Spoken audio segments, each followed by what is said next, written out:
क्या होता है जब हम नए तैयारी शुरू करते हैं ना, तो हम बहुत स्ट्रेटेजी ढूंढते हैं। ये आजकल एक नया ट्रेंड चला है ना।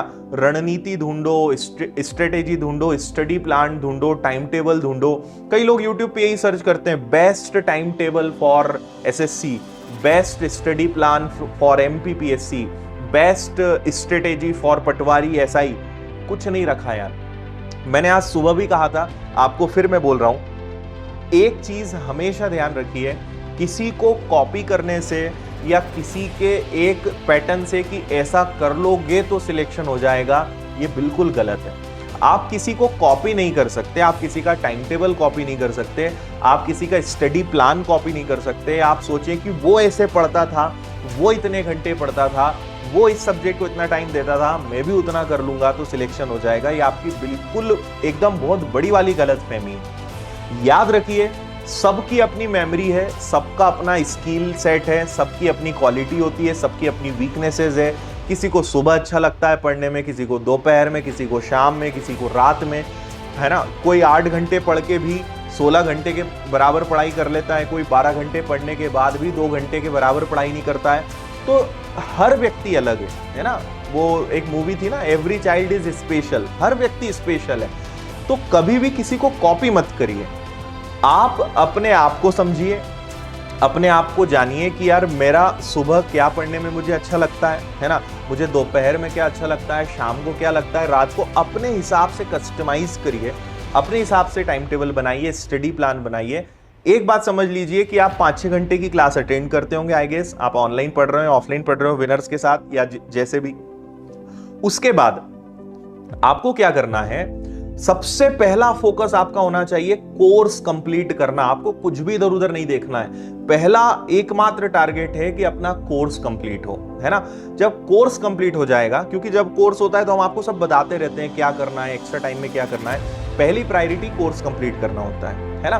दूसरी प्रायोरिटी होती है कि आपको जो मोस्ट इंपॉर्टेंट सब्जेक्ट्स हैं उन पे आपको काम करना है। आप 14-15 सारे विषयों पे एक साथ काम मत करो। आप उन सब्जेक्ट्स को टारगेट बनाओ जो एग्जाम के लिए मोस्ट इंपॉर्टेंट है, जिनका रोल 80% से ज्यादा है। और ऐसे सब्जेक्ट्स हर एग्जाम में 4 या 5 होते हैं। 4 या 5 सब्जेक्ट से 80% क्वेश्चंस होते हैं और बचे हुए 8-10 सब्जेक्ट से 20% क्वेश्चंस होते हैं। तो आप अपने एग्जाम को समझो कि यार मेरे एग्जाम के लिए ये 4 या 5 सब्जेक्ट मोस्ट इंपॉर्टेंट है, पहले मुझे इन्हें अच्छा करना है, इनके बहुत सारे क्वेश्चंस लगाने, इनमें बार बार रिविजन करना है, इनमें बहुत सारे टेस्ट लगाने, उसको अच्छा करिए। उसके बाद जो बचे हुए सब्जेक्ट्स हैं उनको आप उसके बाद करिए, वो भी आपके कवर हो जाएंगे, है ना। अपना सबसे इंपॉर्टेंट एक प्रॉपर स्टडी प्लान कैसे आपको बनाना है। आपको रोज अपने सोने का समय फिक्स करना होगा। जो लोग ये सोचते हैं कि सर मैं सुबह जल्दी नहीं उठ पाता हूं, मैं आपको एक बहुत अच्छी सलाह देता हूं, सुबह उठने पे मेहनत मत करो, आप रात को सोने पर मेहनत करो। अगर आप रात को टाइम पे सो जाओगे, सुबह अपने आप सही हो जाओगे, मतलब उठ जाओगे, है ना। आप कभी भी देखना, आप सुबह लेट इसीलिए होते हो, आप सुबह इसीलिए नहीं उठ पाते हो क्योंकि आप रात को गलत टाइम पे सोते हो। आप रोज सोचते हो 10 बजे सोना है, 11 बजे सोना है, लेकिन सोते हम 12-1 बजे। कई लोग तो और अपने अलग ही लेवल पे, चरम सीमा पे पहुंच चुके हैं, 2-3 बजे सोते हैं और फिर सोचते हैं कि हम सुबह जल्दी उठ जाएं। कभी नहीं हो पाएगा, है ना। 10 बजे मैक्सिमम 11 बजे आप अगर सो जाएंगे, अगले दिन आपका रूटीन एकदम सही हो जाएगा। तो सोने पर काम करिए, तो आप अपने आप सुबह जल्दी जाग जाएंगे। हर व्यक्ति जब आप सोने जाते हो तब आप सोचते हो ठीक है अभी 11 बजा, और 10 मिनट और 15 मिनट और आधा घंटा, करते करते 12-12:30 बज जाता है, आपका अगला दिन फिर वेस्ट हुआ। तो आपको समझ में आ गया कि यार मेरी वीकनेस है, मैं अपने आप को ही डिसिप्लिन में नहीं बांध पा रहा हूं, अपने आप पर ही मैं कंट्रोल नहीं कर पा रहा हूं। तो आपको क्या करना चाहिए, अपने आप को पहले तो एक डिसिप्लिन में लाइए, अपने आप को एक रूटीन में लाइए कि प्रॉपर मुझे अपना एक शेड्यूल बनाना है। सोने का और उठने का टाइम अगर आपका फिक्स हो गया, बाकी चीज अपने आप हो जाएगी। ज्यादा कम मत सोइए। कई लोग 5 या 6 घंटे भी नहीं अच्छे से नींद लेते हैं। स्टूडेंट लाइफ है ना, पूरा काम हमारा दिमाग का। अगर आप पढ़ाई कर रहे हो, दिमाग लगा रहे हो, तो मैं आपको सलाह दे रहा हूं, है ना।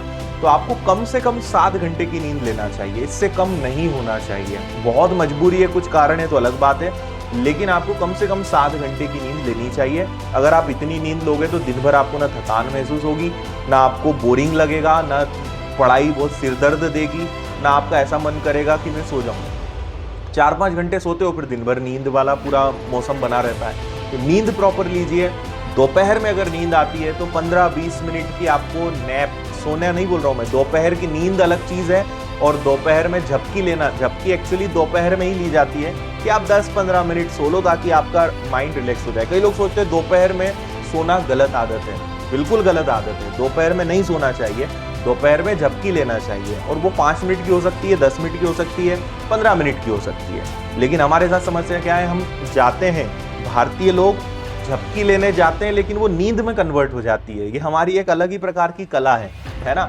और नींद ऐसी है कि 2 बजे गए, 5-6 बजे उठ रहे हैं, फिर बोलते हैं अरे मेरा तो आज का दिन खराब हो गया, नींद लग गई। तो आप नींद ले रहे हो ना, आपको झपकी लेना है। तो दोपहर में आप सोइए, कोई समस्या नहीं है, 5-10-15 मिनट आप उससे रिफ्रेश फील करोगे और रात तक आप रिचार्ज हो जाओगे, है ना। तो शरीर के साथ जबरदस्ती मत करिए, है ना। जहां शरीर को प्यास लगी है तो पानी की जरूरत पड़ेगी, नींद आ रही है 10 मिनट आप सो लीजिए, कोई समस्या नहीं है, लेकिन अपना रूटीन सही बनाइए, है ना। और उसके बाद आप 6 घंटे पढ़ सकते हो, 8 घंटे पढ़ सकते हो, 10 घंटे पढ़ सकते हो, 12 घंटे पढ़ सकते हो, डजंट मैटर। एक और बात आप अपने दिमाग में बैठा लीजिए, अगर आप सोचते हैं कि 10 घंटे पढ़ने से सिलेक्शन होता है, 15 घंटे पढ़ने से सिलेक्शन होता है, तो आप बिल्कुल गलत सोचते हो। कभी भी सिलेक्शन को या सक्सेस को आप आवर्स में मत कैलकुलेट करिए कि मैं 8 घंटे पढ़ूंगा तो सिलेक्शन हो जाएगा।